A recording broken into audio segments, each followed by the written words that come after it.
estudiante de Psicología de la Universidad Bicentenaria de Aragua, sección T2, y el día de hoy les voy a hablar sobre el conocimiento morfológico del cráneo, en donde estaremos tocando puntos de interés como es el sistema nervioso central y periférico, el tálamo, hipotálamo, la médula espinal, entre muchos otros temas. A continuación se presentará una lámina en donde están cada uno de ellos. Todo esto con la finalidad de conocer las funciones del cuerpo humano, ya que considero que es elemental que cada individuo tenga conocimientos acerca de esto. Empezamos con lo que es el sistema nervioso. El sistema nervioso es el sistema de control más importante del organismo. Es el responsable de la mayoría de las funciones de regulación. Controla las actividades rápidas del cuerpo como las contracciones musculares, los fenómenos viscerales e incluso las secreciones de algunas glándulas endocrinas. Ahora bien, el sistema nervioso central está constituido por el cerebro y la médula espinal. En él se encuentran las funciones superiores del ser humano, tanto cognitivas como emocionales. Sus partes más resaltantes son la anatomía del encéfalo, lo que engloba el cerebro, el cerebelo y el tronco del encéfalo, y la médula espinal. Por su parte, el sistema nervioso periférico está formado por el tejido nervioso que se presenta fuera del sistema nervioso central. Es representado principalmente por los nervios periféricos que alcanzan los músculos y los órganos. Estos son de gran importancia, pues son fundamentales para el funcionamiento adecuado del organismo humano. Permiten la coordinación y el control de todas las funciones corporales, el procesamiento de información sensorial, la regulación del funcionamiento interno, el aprendizaje y la memoria, así como la respuesta ante el estrés y el peligro. Ahora bien, continuamos con lo que es el cráneo y columna vertebral. El cráneo está constituido por varios huesos que forman la estructura ósea de la cabeza. Protege el encéfalo y aloja los órganos sensoriales como los ojos, los oídos, la nariz, entre otros.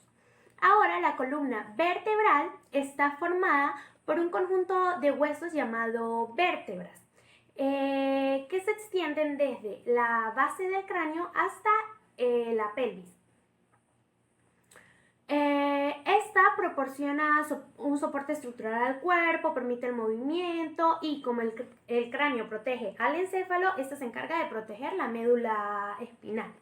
Con base a esto se puede determinar que el cráneo y la columna vertebral son fundamentales para el adecuado funcionamiento del sistema nervioso central y para proteger los órganos vitales como el encéfalo y la médula espinal.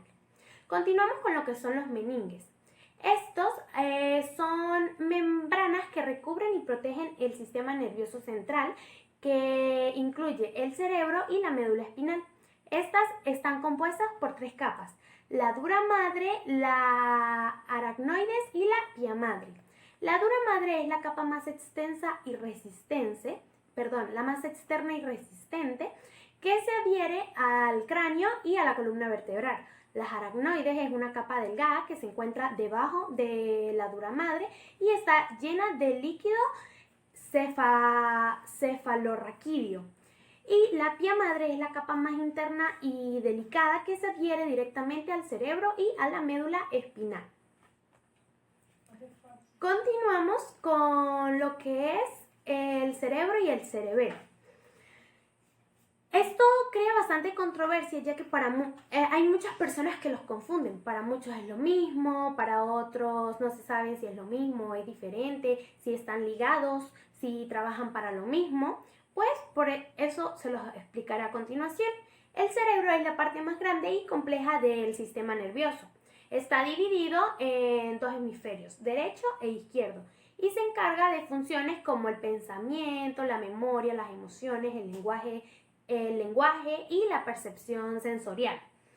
También controla las funciones motoras voluntarias y coordina las respuestas del cuerpo a estímulos externos. Su estructura básica, ¿sí? La principal, se puede distribuir en lo que es el lóbulo parietal, lóbulo occipital, lóbulo frontal, lóbulo temporal, tronco encefálico y el cerebelo. Entonces, ¿qué es el cerebelo? El cerebelo forma parte del cerebro.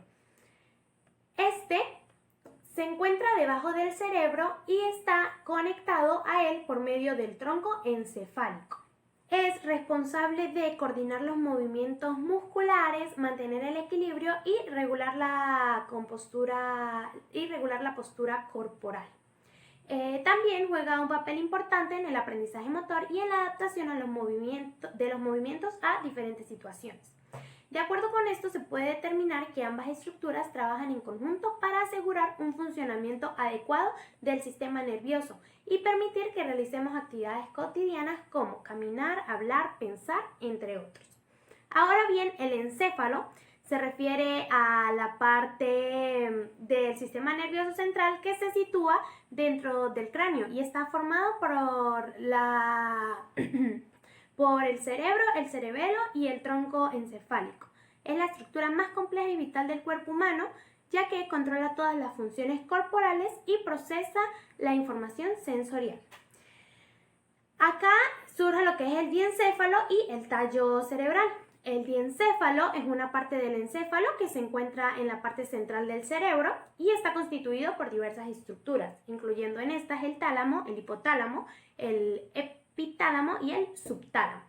El hipotálamo regula muchas funciones corporales importantes como la temperatura corporal, el hambre, la sed, el sueño y la vigilia, así como las respuestas emocionales y sexuales. El epitálamo está compuesto principalmente por la glándula pineal que produce melatonina, que es una hormona que regula los ritmos cardíacos y ayuda a regular el sueño. Y por último, el subtálamo, que está involucrado en el control motor y desempeña el papel en los círculos neuronales relacionados con los movimientos voluntarios. El tallo cerebral. El tallo cerebral es una parte del encéfalo que se encuentra en la base del cerebro y conecta la médula espinal con las estructuras superiores del cerebro. Está compuesto por tres partes principales: el mesencéfalo, la protuberancia anular y el bulbo raquídeo. El mesencéfalo desempeña las funciones importantes en el procesamiento de información sensorial y motora, así como en el control de los movimientos oculares y la audición. La protuberancia anular juega un papel crucial en la regulación de funciones vitales como la respiración, el ritmo cardíaco, la presión arterial y es responsable de transmitir información entre diferentes áreas del cerebro. Y el bulbo raquídeo controla las funciones básicas como la respiración, el ritmo cardíaco, la presión arterial y los reflejos involuntarios. Continuamos con lo que vendría siendo la médula espinal. La médula espinal es una parte vital del sistema nervioso central, debido a que transmite señales eléctricas entre el cerebro y el resto del cuerpo, permitiendo así el control de los movimientos voluntarios e involuntarios. La médula espinal está compuesta por el tejido nervioso y se extiende desde la base del cráneo hasta aproximadamente la segunda vértebra lumbar. Está protegida por las vértebras de la columna vertebral, como mencioné anteriormente, y por los meninges. Ahora bien, los pares craneales y raquídeos son esenciales en la transmisión de información sensorial y motora entre el sistema nervioso central y el resto del cuerpo. Los pares craneales, que son los nervios que se originan en el cerebro y proporcionan información motora y sensitiva a las áreas de la cabeza y el cuello. Y los pares raquídeos, que son los nervios que conectan a la médula espinal con otras partes del organismo. Existen un total de 12 pares craneales, que son los que pueden observar en pantalla. Son nervio olfatorio, nervio óptico, nervio oculomotor, nervio troclear, nervio trigémino, nervio abducens, nervio facial, nervio vestíbulo-coclear, nervio glosofaringio, nervio vago, nervio accesorio espinal, nervio hipogloso. Y de esta manera existe un total de 31 pares de nervios raquídeos, que son 8 pares cervicales, 12 pares torácicos, 5 pares lumbares, 5 pares sacros y un par caccieo. Ahora viene el sistema nervioso autónomo. Este es el responsable de regular las funciones involuntarias del cuerpo y mantener un equilibrio interno adecuado. Se constituye por dos divisiones principales, sistema nervioso simpático y sistema nervioso parasimpático. El sistema nervioso simpático se activa en situaciones de estrés o emergencia y prepara el cuerpo para luchar o huir. Durante esa respuesta presenta respuestas fisiológicas, como por ejemplo aumenta la frecuencia cardíaca, dilata los bronquios para facilitar la respiración, dilata las pupilas, desvía el flujo sanguíneo hacia los músculos y también limita cosas que no son esenciales en ese momento, como por ejemplo la digestión. Esto es controlado por neuronas pertenecientes a la médula espinal, torácica y lumbar. Por su parte, el sistema parasimpático se activa en situaciones de relajación y descanso y tiene respuestas fisiológicas opuestas a la del sistema simpático. En esta disminuye la frecuencia cardíaca, contrae los bronquios para reducir la respiración, estimula la digestión y promueve el almacenamiento de energía. Continuamos con lo que es el circuito arterial cerebral. El circuito arterial cerebral es el sistema de arterias distribuidas en la corteza cerebral que suministran sangre al cerebro. Está compuesta por dos arterias principales, la arteria carótida y la arteria vertebral. La arteria carótida se divide en arteria carótida interna y externa. La interna, que es la que suministra sangre a la mayor parte del cerebro, y la arteria carótida externa, que irriga las estructuras externas del cerebro. Por su parte, la arteria vertebral se origina en las arterias subclavias y asciende por el cuello hasta llegar al cráneo por medio de los agujeros occipitales. Una vez dentro del cráneo, las dos arterias vertebrales se unen para formar la arteria basilar, que suministra sangre a la parte posterior del cerebro, incluyendo el cerebelo y el tronco encefálico. Por último, el desarrollo embrionario del sistema nervioso. Este comienza durante las primeras etapas del desarrollo del embrión humano.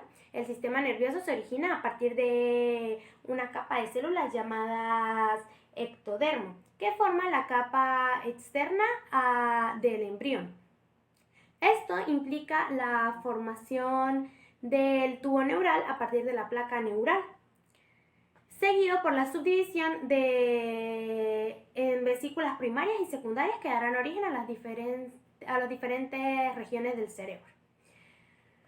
Finalmente, haciendo una recopilación de los temas tratados, debemos tener presente que el conocimiento de cada uno de ellos es fundamental. Estos son esenciales en el funcionamiento del cuerpo humano. Conocer el sistema nervioso, los meninges, el cerebro y el cerebelo, el desarrollo del embrión del sistema nervioso, el sistema simpático, parasimpático y cada uno de los temas tratados en este video es de total importancia para comprender cómo funciona nuestro cuerpo. Sin este conocimiento sería difícil comprender los mecanismos subyacentes de muchas funciones corporales. Así que los invito a seguir indagando y estudiando sobre este tema de la morfología del cráneo. Muchas gracias y hasta la próxima.